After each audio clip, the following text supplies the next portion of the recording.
Agora, Elo, empreendedorismo na rede, com Douglas Martins, aqui na 316. Dicas de como superar os desafios de empreender em tempos de crise.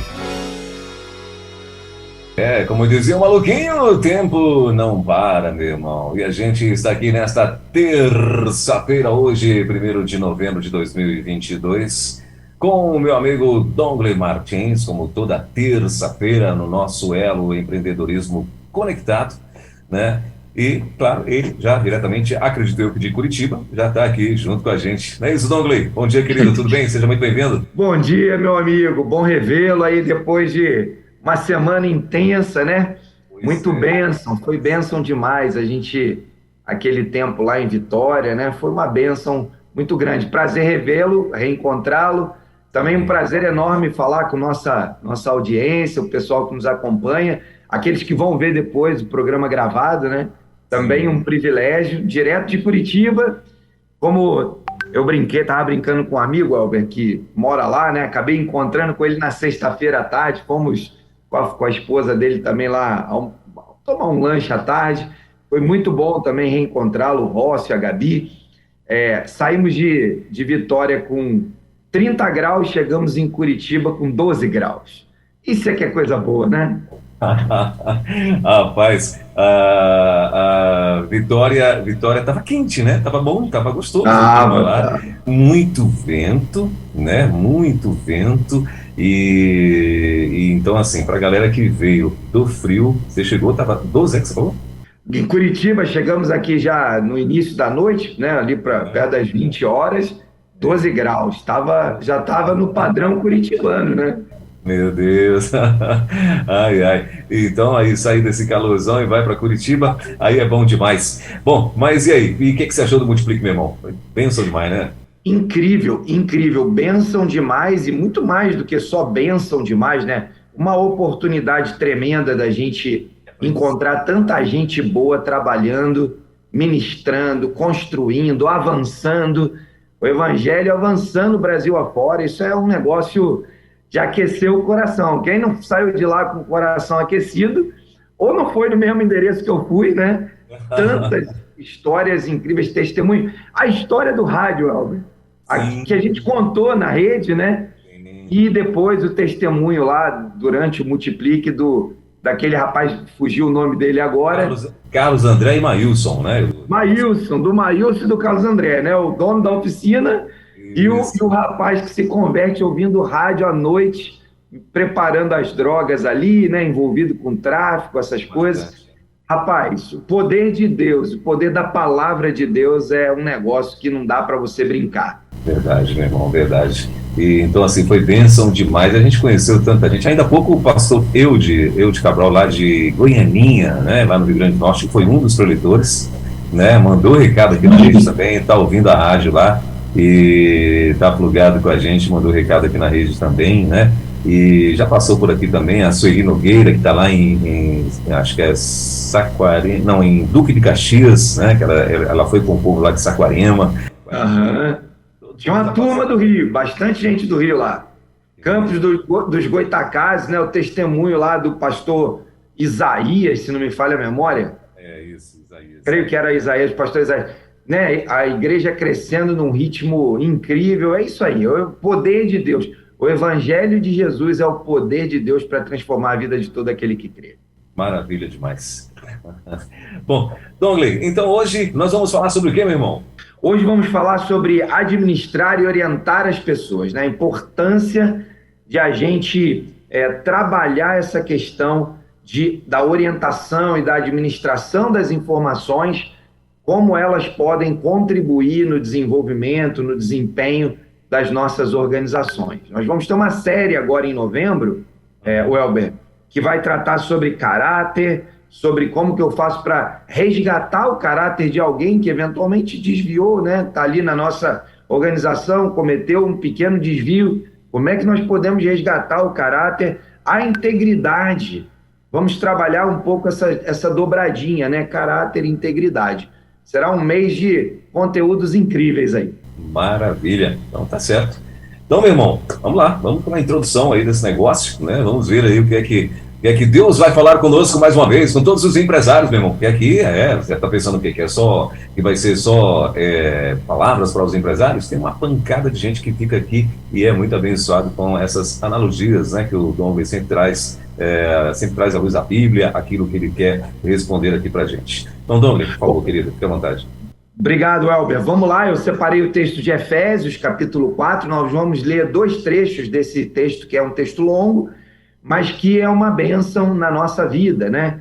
E eu quero aproveitar esse teu gancho aí também para dizer isso, né? O nosso convite, ele não é exclusivo para os empresários ou empreendedores, mas ele é extensivo a todos aqueles que querem conhecer um pouco, né? Ou trabalhar um pouco essas analogias que a gente procura trazer entre um ensinamento bíblico, um texto bíblico, um conteúdo da palavra aplicável ao mundo profissional. Pode ser a sua vida como funcionário de uma empresa, como trabalhador de uma organização, como empreendedor, como empresário. Esses conteúdos, eles servem para todo mundo. Então, você que nos ouve aí, convide, né, todo mundo aí da sua rede de relacionamento que está envolvido de alguma forma no mundo do trabalho, os maiores ali de 16, 18 anos, certamente todas essas pessoas podem se beneficiar ou ouvir esse conteúdo e fazer dele ferramenta de trabalho para o seu dia a dia. É isso que a gente quer,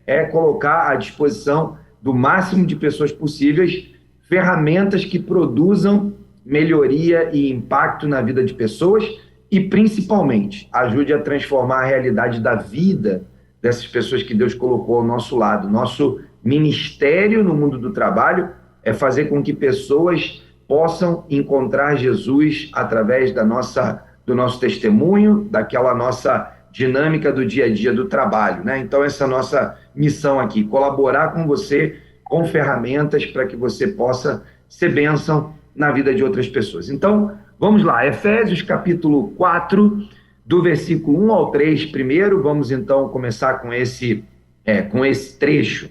Paulo, então, está preso e ele começa, então, esse capítulo dizendo para a igreja em Éfeso, como prisioneiro no Senhor, não prisioneiro do cárcere, do policial, como prisioneiro em cadeias, ele começa como prisioneiro no Senhor. Rogo-lhes, Paulo usa frequentemente essa expressão, né? Mais ou menos como se ele tivesse dando um certo sentido de urgência em todas as suas cartas, em todos os seus ensinos. Paulo sempre traz em algum texto, em algum trecho do texto, essa expressão, rogo-lhes. O que ele está dizendo é, olha, presta atenção, vai vir alguma coisa importante. Ele então diz, rogo-lhes que vivam de maneira digna da vocação que receberam. Durante nosso tempo lá no Multiplique, nós falamos bastante sobre vocação. Vocação é algo que eu preciso compreender, porque senão eu vou viver a vida assim, relaxadamente, talvez acreditando que o trabalho, a minha empresa, os meus negócios, a minha profissão, elas são uma mera coincidência da vida adulta. Aquilo que eu faço porque eu tenho boletos para pagar, né? Eu encontro pessoas, e o que é pior, às vezes, crentes que falam isso, né? Olha, segunda-feira começou, eu preciso ir trabalhar porque tem boleto para pagar. Sempre que eu tenho a oportunidade de encontrar alguém com esse tipo de comportamento ou de fala e, de fato, de crença, a minha palavra tem sido, olha, meu irmão, trabalho é bênção. Foi Deus quem instituiu, o trabalho é algo do coração de Deus, e Ele tem usado essa estratégia, essa ferramenta, para que você tenha a oportunidade de alcançar muitas pessoas através do seu comportamento, do seu testemunho, da sua vida, através daquilo que você vai manifestar. Então, Paulo está nos convocando a viver de maneira digna da vocação que recebemos. Ele continua dizendo, versículo 2, sejam completamente humildes e dóceis, sejam pacientes, suportando uns aos outros com amor. Então, não é só que a gente viva da maneira da vocação que nós recebemos, mas também que a gente tenha um estilo de vida que demonstre a Cristo. Ser humilde não é necessariamente ser alguém desprovido de opinião. Ser dócil não é igual a ser alguém que não questiona e não briga por questões importantes. Ser paciente não é alguém que é procrastinador. Ser paciente tá muito mais ligado a resolver as coisas com tranquilidade. E todo esse conjunto de comportamentos nos dão base para que nós possamos suportar, apoiar, dar suporte àqueles que nós convivemos por causa e com o amor de Cristo. Ele continua dizendo no versículo 3, façam todo o esforço para conservar a unidade do Espírito pelo vínculo da paz.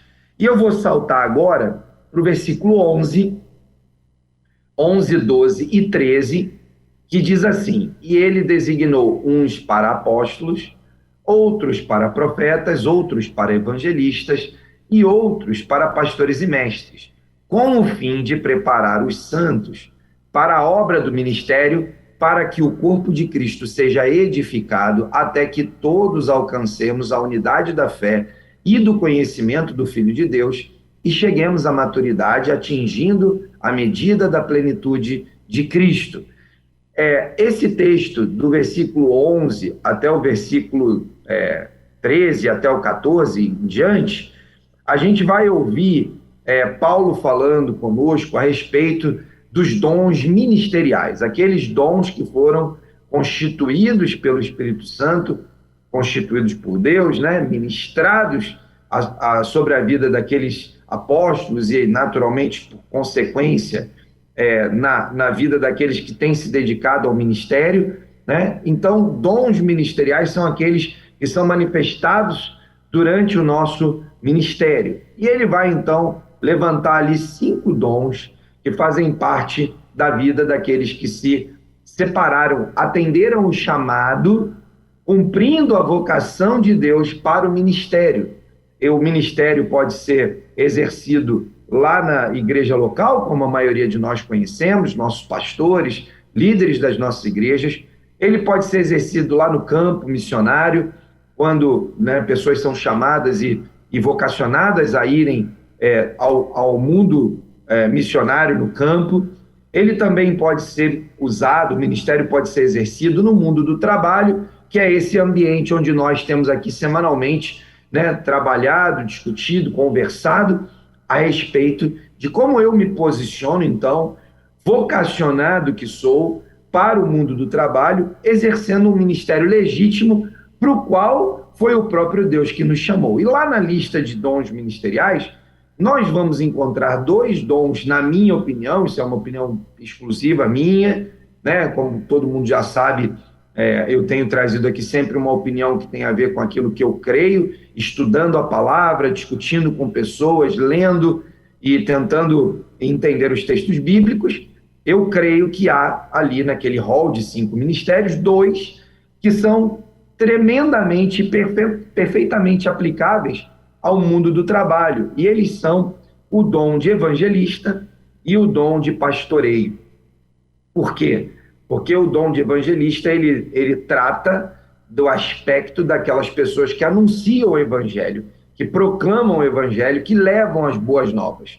E lá no mundo do trabalho, nós temos uma tremenda oportunidade de ministrar a essas pessoas, né? Através da administração e da orientação das pessoas, e aí o tema da nossa conversa de hoje é princípios e valores da palavra de Deus que podem ministrar ao coração daqueles que se relacionam conosco por meio do trabalho, ao ponto de que eles estejam sensíveis à voz do Espírito. Então, nosso papel como evangelistas é o de anunciar e o de provocar o conhecimento de toda a verdade, é de anunciar e compartilhar com aquelas pessoas o entendimento de princípios e valores da palavra de Deus que nos levam a conduzir os nossos negócios de uma maneira diferenciada, que nos levam a administrar os nossos times e as equipes com quem nós nos relacionamos de uma maneira diferente, porque usamos princípios e valores da palavra de Deus. Então, quando eu olho para o contexto do evangelista, eu fico aqui me perguntando, bom, se o Brasil é composto, na sua grandíssima maioria, de pequenas igrejas, né? Essa é a realidade do Brasil ainda. Mais de 90% das igrejas no Brasil tem menos de 50 membros. Talvez você que está nos ouvindo faça parte de uma dessas igrejas pequenas. E nós sabemos o grande esforço que as igrejas pequenas fazem para que os seus ministérios funcionem, né? Você criar um ministério de juventude, um ministério de adolescentes, um ministério com crianças, com casais, são atividades que as igrejas grandes proporcionam, mas as igrejas pequenas não conseguem muitas vezes. Ela tem um jovem, tem 2 crianças. Então, de modo que a dinâmica da gestão e da condução de uma igreja menor passa por uma estratégia diferente da estratégia da igreja grande.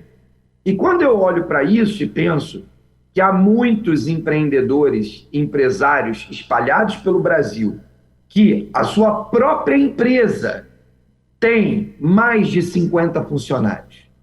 E talvez a gente fique pensando, se eu tenho lá 50 pessoas, 100 pessoas, 20 pessoas, 2 pessoas, 10 pessoas, por que eu não posso evangelizar, adotar como postura do meu ministério no mundo do trabalho o dom ministerial do evangelista e produzir sobre a vida daquelas pessoas a anunciação do evangelho da graça, do evangelho transformador, do evangelho curador, do evangelho que nos liberta, do evangelho que produz vida, do evangelho que restaura o casamento, do evangelho que transforma o comportamento, do evangelho que faz com que aquelas pessoas possam ser não só melhores na sua vida pessoal, mas melhores na sua vida profissional.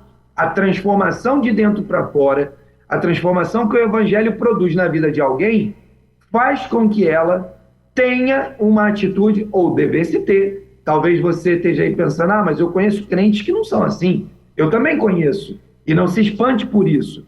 O fato de ter alguém que não se comporta de acordo com o evangelho não muda o fato de que o evangelho é o poder de Deus para transformar. Então, porque alguém não é assim, eu vou excluir o evangelho, então, do mundo do trabalho? Óbvio que não. É meu papel como executivo, como funcionário, não importa o papel que você exerça. Mas, principalmente para você que é empresário e tem, né, o seu negócio à sua disposição, o papel de instalar no seu negócio princípios e valores do reino. Isso quer dizer que você vai deixar de amar alguém só por causa da opção de gênero da pessoa? Isso significa que você vai deixar de amar alguém porque ela tem a cor A ou a cor B? Isso significa que você vai deixar de amar alguém porque ela fez uma escolha do ponto de vista da sua relação conjugal de ter uma relação hétero ou uma relação homofóbica, homossexual? Não faz sentido. No fundo, a gente está discutindo aqui sobre o amor de Deus manifesto e ministrado lá no ambiente, no mundo de trabalho. Então, quando a gente fala sobre administrar e orientar as pessoas, nós estamos, como cristãos, no papel de, cumprindo o ministério de evangelista, assumindo um chamado de fato, uma vocação de fato, para o mundo do trabalho, uma vocação, um chamado legítimo para o mundo do trabalho. Você então foi chamado por Deus a anunciar as boas novas lá naquele ambiente. Como eu falei, talvez você tenha uma empresa com 2 pessoas, é lá que Deus colocou, é lá que você tem que cumprir o seu ministério de evangelista. É uma empresa de 1.000 pessoas, ok, é lá que você foi chamado a cumprir o seu ministério de evangelista. Agora, do mesmo jeito que eu anuncio as boas novas e o Espírito Santo atua convencendo do pecado, da justiça e do juízo por N estratégias que eu posso adotar no meu contexto de mundo do trabalho, né? Você não precisa criar uma igreja. O objetivo do ministério no mundo do trabalho, a gente tem falado isso aqui repetidas vezes, não é a criação de igrejas nas empresas. Essa não é, talvez, a melhor escolha que a gente possa fazer. Eu sei que por aí, pelo Brasil afora, existem algumas empresas que mantêm uma atividade dentro da sua empresa semelhante né, em termos de culto e tudo mais. Mas me parece que essa não é, talvez, a prática mais eficaz que a gente tem visto na maioria das empresas que adotaram uma postura. Mas eu não estou aqui para discutir se é bom ou ruim, melhor ou pior. Se lá na sua empresa cabe você ter uma estrutura que funciona com culto, com toda a dinâmica, né? E você está alinhado com o seu pastor, com o pastor da sua igreja local, ok, parabéns, bênção demais. Eu sei de empresas que têm esse tipo de movimento, são movimentos incríveis. Mas na maioria dos casos, essa não é a realidade. Na maioria dos casos, as empresas utilizam mecanismos, né, princípios do reino no seu ambiente de trabalho, como orar pelos colaboradores. São empresários que estabeleceram caixinhas de oração nos ambientes para que as pessoas possam colocar os seus pedidos. Empresários que promovem encontros de casais em parceria com a sua igreja local. Empresários que fazem parceria com casas de recuperação para apoiar os filhos ou as próprias famílias que têm problemas de drogadição. Empresários que têm práticas de promover ação social. Empresários que têm a prática de investir em ministérios no campo e que levam profissionais da sua empresa para apoiar aqueles ministérios lá no campo com conteúdo técnico, conhecimento profissional. Ou seja, quando nós assumimos a nossa posição de evangelista e as nossas empresas se convertem em uma embaixada do reino e os princípios e valores do reino são aplicados diariamente, mesmo aqueles que não têm um compromisso pessoal com Jesus, mas olhando o movimento de amor que aquela empresa passa a adotar, começam então a se engajar em causas, às vezes são causas sociais, ok, fique feliz por isso, porque alguém está cumprindo um dos valores do reino, que é cuidar das pessoas. Talvez vão haver outras pessoas que vão escolher, né, abrirem o seu coração, às vezes com um colega de trabalho, às vezes com o próprio empresário, falando do seu desejo de conhecer Jesus um pouco mais profundamente. Algumas empresas têm adotado colocar na sua agenda diária, junto com a sua área de RH, um capelão empresarial. É um movimento que tem crescido no Brasil, nos Estados Unidos é muito forte, mas no Brasil tem crescido. Nós conhecíamos muito a capelania hospitalar, a capelania prisional, mas hoje nós temos um movimento crescente de capelania empresarial, que pode ser uma ação incrível em parceria, né, conjugada com as ações de recursos humanos, com as ações de RH, de cultura e gente da sua organização.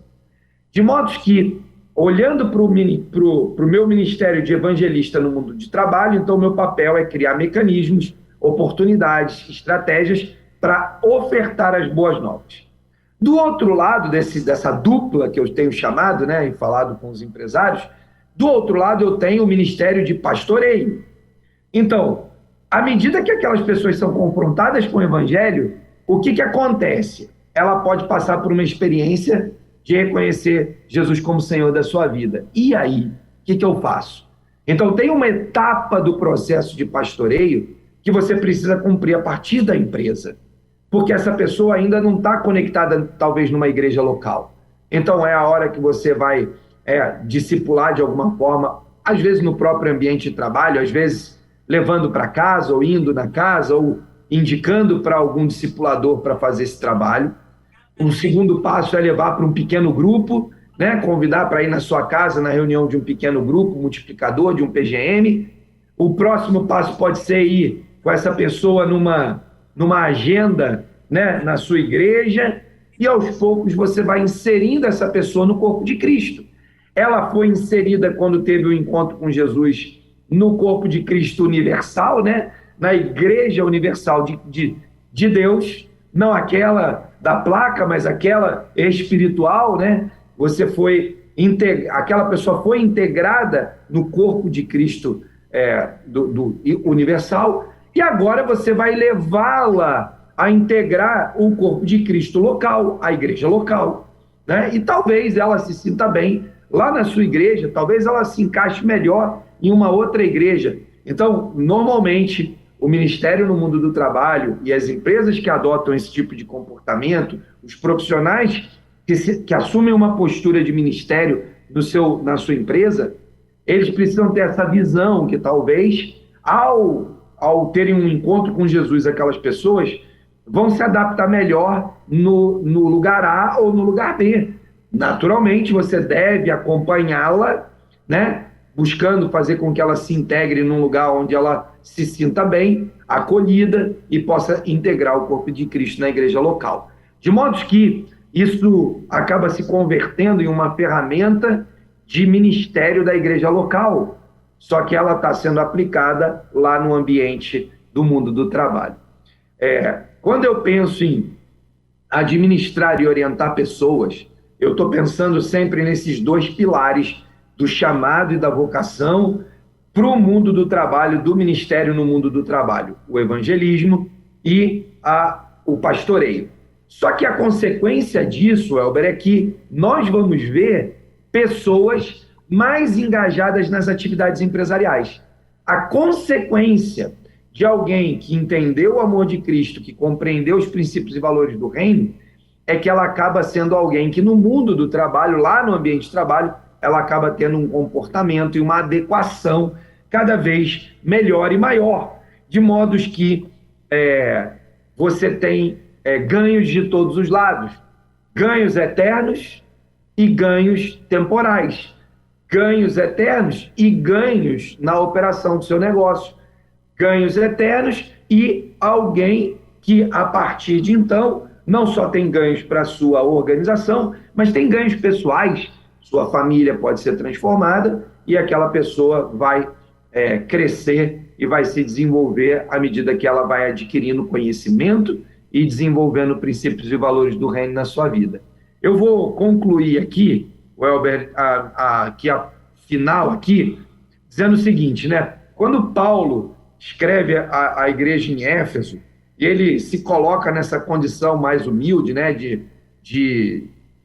É uma condição quase de humilhação, e talvez a pior de todas conhecida naquela época, que era estar numa prisão, né? Então, mesmo sendo um homem muito preparado, letrado, viajado, cheio de conquistas para constar no seu currículo, ele, de fato, se impõe à condição de prisioneiro e escravo de Cristo. Bom, é importante a gente entender que escravo de Cristo até vale a pena ser, né? Prisioneiro de Cristo, cativo com Cristo, vale a pena, é muito bom, porque a gente está sendo sempre muito bem cuidado. Agora, o que Paulo estava querendo de fato com aquela mensagem, com aquela palavra? Ele queria chamar a atenção da igreja quanto ao papel que nós, como eclésia, corpo de Cristo, precisamos assumir, devemos assumir na administração e no direcionamento da vocação das pessoas. Então, como igreja, nós precisamos despertar aqueles membros que estão sentados naquelas cadeiras, como John Stott disse, eu compartilhei isso lá no Multiplique, né? O poder para transformar a sociedade está sentado nas cadeiras. Então, nós precisamos estimular a que as pessoas cumpram o seu chamado. Paulo chamou a atenção para isso, para aquela igreja. No contexto do mundo do trabalho, nós fomos chamados a fazer diferença, a exercer uma liderança, a fazer com que o nosso RH cumpra um papel ministerial na vida das pessoas, desenvolvendo as pessoas, permitindo que elas possam conhecer algo extraordinário, que é o amor de Cristo, através de princípios e valores do reino aplicados no nosso negócio. Então, o chamado a cada um de nós é cumprir com diligência, com responsabilidade, o papel de administrar e liderar não só os membros da nossa igreja, chamando cada um deles para cumprir essa vocação, mas também de liderar nossas equipes no nosso ambiente de trabalho com vistas, com o objetivo claro de dar a elas a oportunidade de viverem uma experiência transformadora, extraordinária, que é o encontro pessoal com Cristo e o amor de Deus manifestado na palavra. Então, Elber, eu termino aqui nessa parte aí do nosso comentário desse texto bíblico tão precioso, chamando cada um de nós envolvidos nessas atividades do mundo do trabalho a assumir esse papel de evangelista e de pastor lá no dia a dia, administrando e orientando nossas equipes, tanto com relação aos seus papéis lá na administração dos negócios, como também do uso dos princípios e valores do reino no ambiente, no cotidiano do nosso dia, do nosso trabalho. Muito bem, são 10 horas e 45 minutos em Brasília. Se você, inclusive, também quiser fazer sua pergunta, né, 11 9 30 03 03 16, você pode mandar aqui para a gente e o Douglas com certeza vai estar respondendo aqui para você. Se você estiver ouvindo a gente pelo aplicativo, no aplicativo tem o ícone do WhatsApp, é só você clicar e você já cai aqui dentro e já pode disparar aí a tua pergunta, tá bom?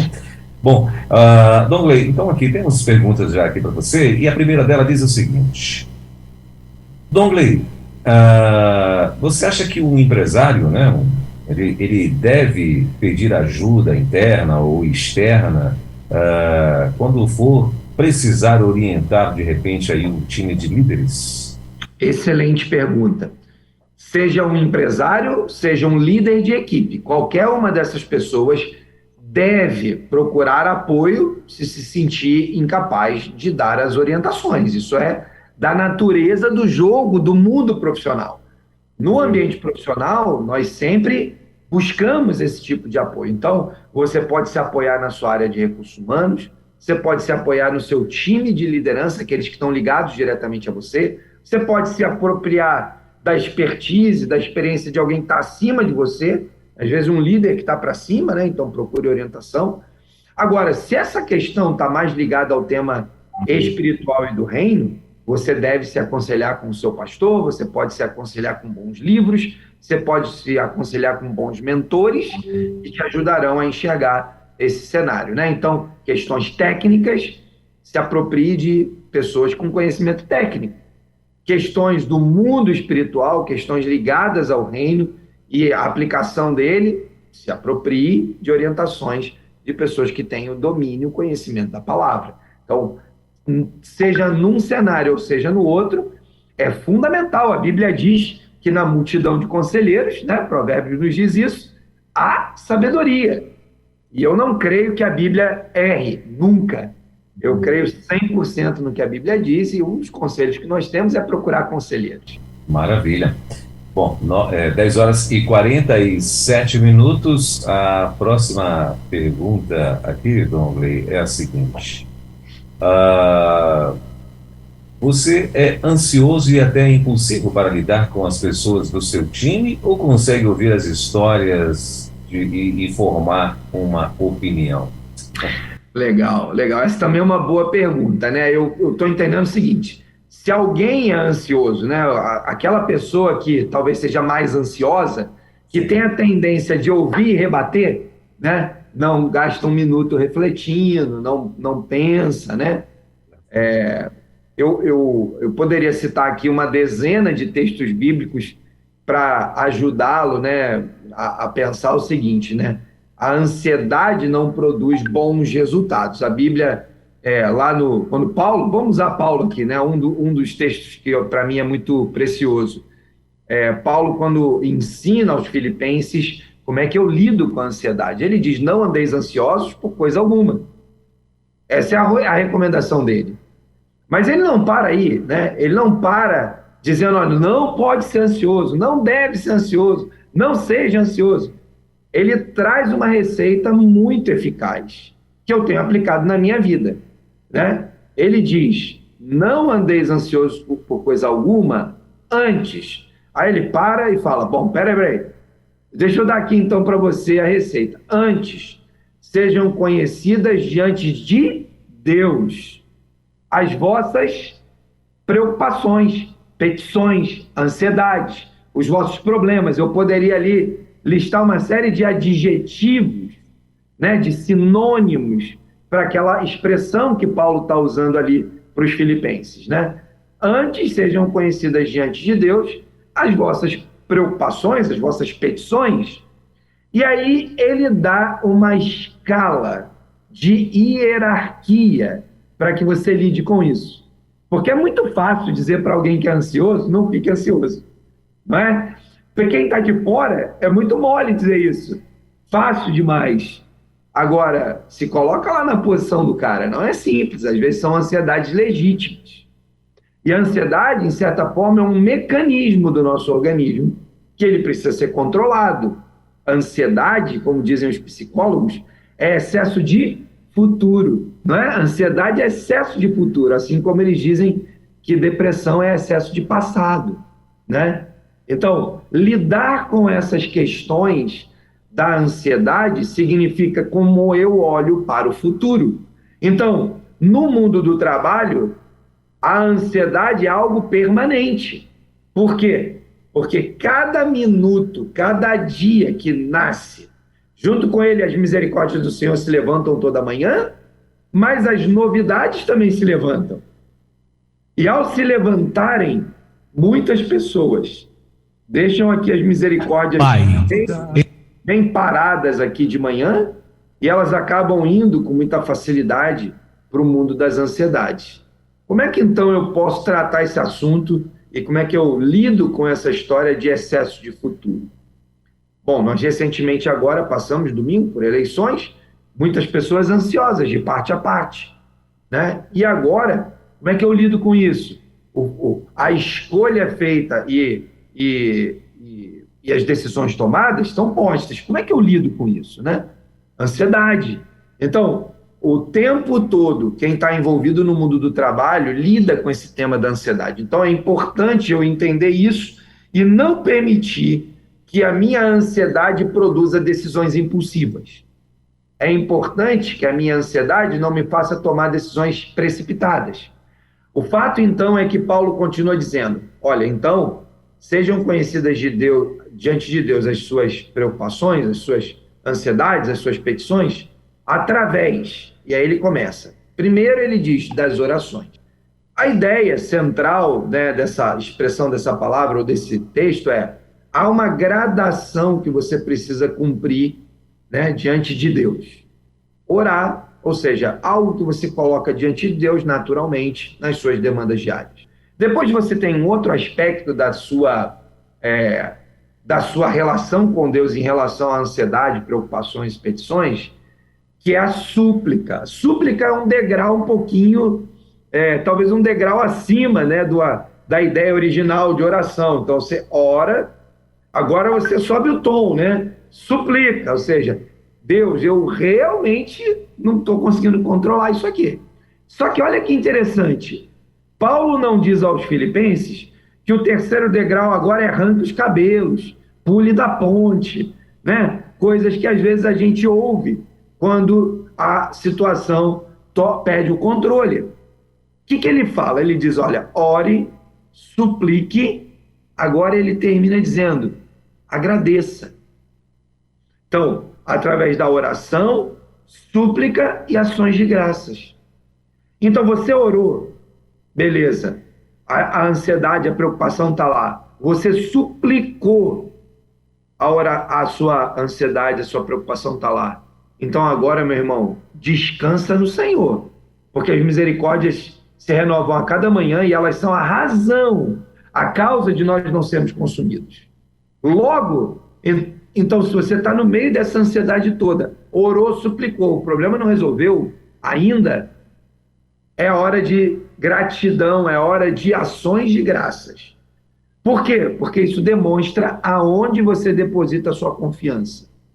Quando você é capaz de orar, clamar, suplicar e depois falar, tá bom, Deus, já entendi que isso não está no meu domínio hoje, não vai ser resolvido agora, eu vou descansar no Senhor. Minhas ações de graças estão baseadas nas tuas misericórdias que se renovam a cada manhã. Quando eu consigo botar isso em prática, eu vou ter uma experiência extremamente transformadora com o meu Deus, né? E eu preciso ter esse tipo de experiência para eu amadurecer na fé. A Bíblia diz que a aprovação traz perseverança, a perseverança, persistência. E a persistência, um caráter transformado. É no degrau de experimentar essas coisas que eu vou sendo transformado e me transformo num empresário melhor, num empreendedor melhor, num profissional melhor. É na briga do dia a dia, na tensão, na pressão, que eu vou sendo aprimorado, aperfeiçoado e vou crescendo de glória em glória. É de ação de graça em ação de graças. Porque essa noite vai passar e no outro dia tem mais uma dose de misericórdia do Senhor.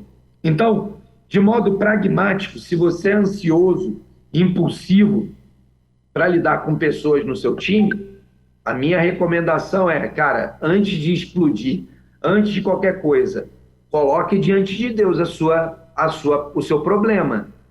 Ore primeiro, depois suplique e depois agradeça. Ações de graças. Coloque no altar, pois se você não crê que Deus pode fazer algo por aquilo, então você está perdido. Porque se Deus não pode fazer nada, então você não vai conseguir fazer nada.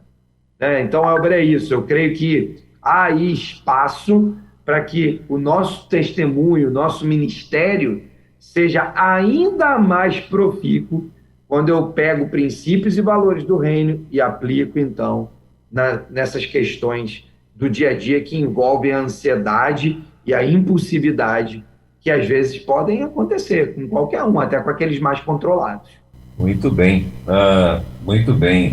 Dongley, a próxima pergunta aqui é a seguinte: como identificar se um time tem abertura para procurar um líder, né, e expor as suas dúvidas, ou se estão com medo de serem criticados? Legal, excelente. É muito comum que algumas pessoas se sintam tolhidas, reprimidas. Isso não quer dizer que sempre é verdade, né? Vamos lá, vamos tentar olhar a moeda que sempre tem dois lados, né? Ou o cubo que tem múltiplas facetas. O fato de alguém se sentir, e aí, né, os terapeutas, os psicólogos podem explicar melhor do que eu, não é a minha área de formação, mas convivendo com algumas pessoas e andando nesse território um pouquinho, eu tenho escutado com muita frequência que todo mundo tem o direito de sentir. Então, sentir é um direito de cada um. Então, você pode estar sentindo algo e aquilo não é necessariamente o que está acontecendo, mas você tem o direito de sentir. O que você não tem como direito? O direito de acusar alguém por aquilo que você está sentindo e, eventualmente, pode não ser verdade.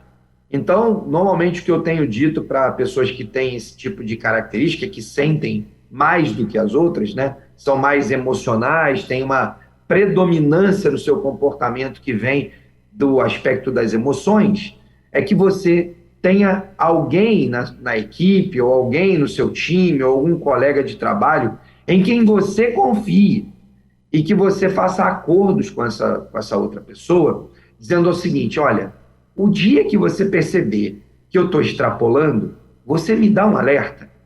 Ou, o dia que eu estiver sentindo alguma coisa, eu tenho a liberdade de compartilhar isso contigo sem que eu seja recriminado porque eu estou sentindo isso, para que você me ajude a interpretar se o que eu estou sentindo é legítimo. Bom, na hora que eu crio esse tipo de portas de cuidado, né, janelas de esperança, começa a acontecer algo novo na minha vida e nas minhas relações interpessoais no mundo do trabalho. Eu começo a ser respeitado, porque as pessoas olham e falam: ele está interessado legitimamente em ter uma conduta, um comportamento que manifeste sentimentos, mas que manifestem fatos, né? Eu permito, eu compreendo os sentimentos, mas eu trato fatos, né? Então você vai ser percebido de uma maneira muito mais legal. E a outra coisa é que você vai permitir que pessoas da sua confiança falem para você que o que você está fazendo, o que você está manifestando ou sentindo, não corresponde com os fatos. Então esse é um lado da moeda, ou uma das facetas do cubo. O outro lado da moeda, que também não é incomum, a gente precisa reconhecer isso, é que sim, existem líderes que não dão abertura para o seu time.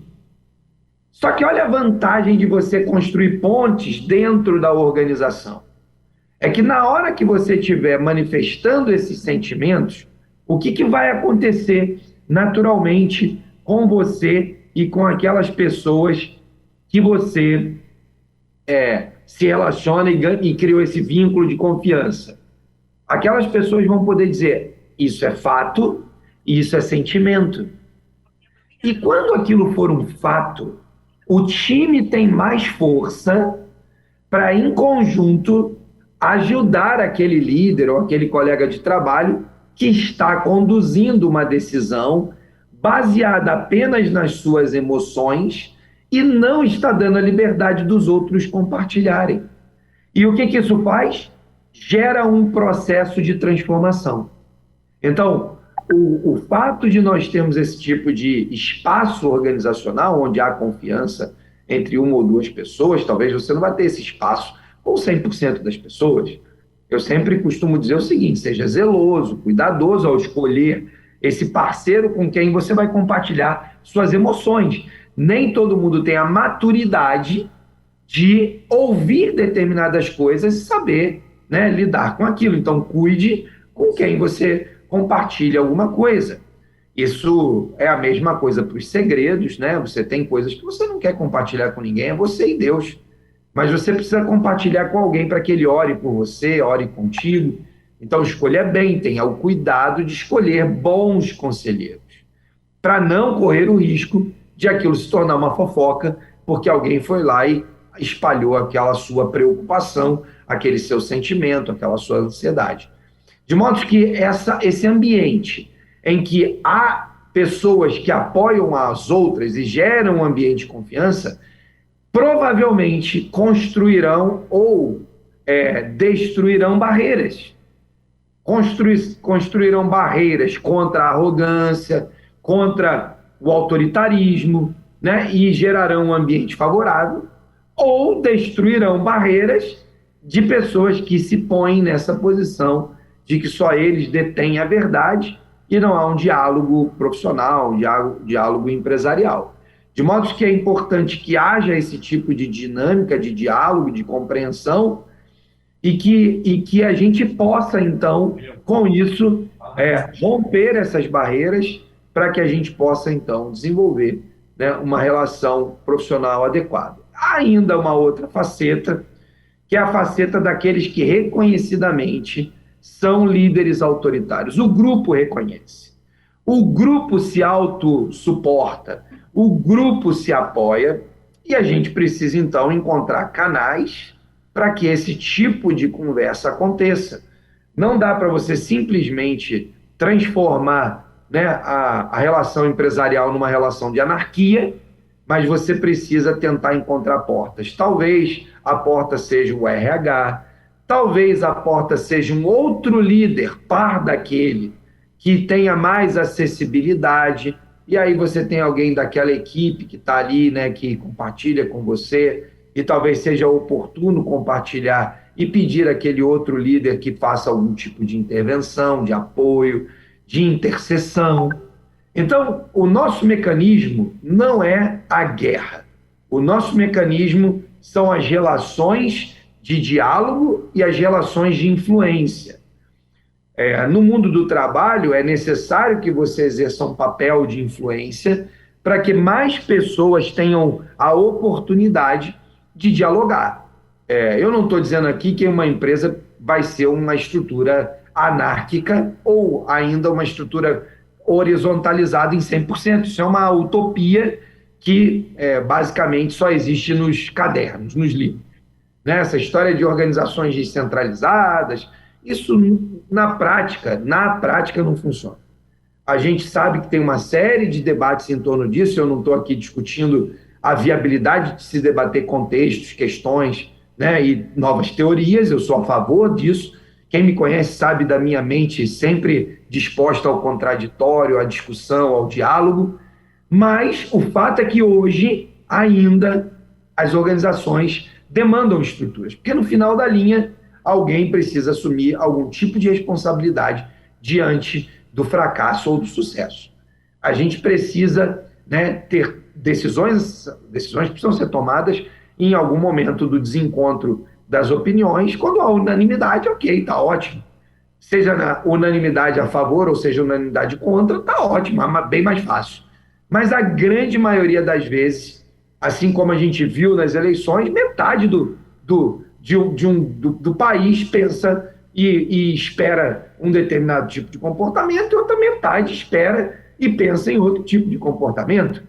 De modo que a maioria das vezes há esse tipo de pensamento diverso, o que não há nada de errado, enquanto há espaço de diálogo e há isonomia no diálogo, né? Que tanto quem diverge para um lado quanto quem diverge para o outro tenha efetivamente a liberdade de manifestar suas opiniões. O que não pode é você, né, ter um único lado prevalecendo no ambiente de trabalho. Isso faz com que a gente perca aquilo que de mais inteligente tem na diversidade, que é a possibilidade de construir uma terceira opinião, uma visão nova, né, algo diferente a partir daquilo que tem sido debatido. Obviamente que eu não quero aqui entrar no caminho de extrapolar no ambiente da política, porque não é esse o nosso propósito aqui. Nós estamos aqui para extrapolar no ambiente de trabalho. No ambiente de trabalho, a ideia de você poder discutir, né, as questões, discutir com o time, expor as dúvidas sem medo, é fundamental, porque quem ganha no ambiente em que as dúvidas podem ser trazidas à mesa é a própria organização. Quando eu tenho um ambiente em que as pessoas não podem expressar sua opinião, a organização perde. Por quê? Porque a inteligência unitária ela é menor do que a inteligência coletiva. Isso é comprovado cientificamente, não preciso ficar aqui 2 horas discutindo o assunto. O fato é que a inteligência de um é menor do que a inteligência de muitos.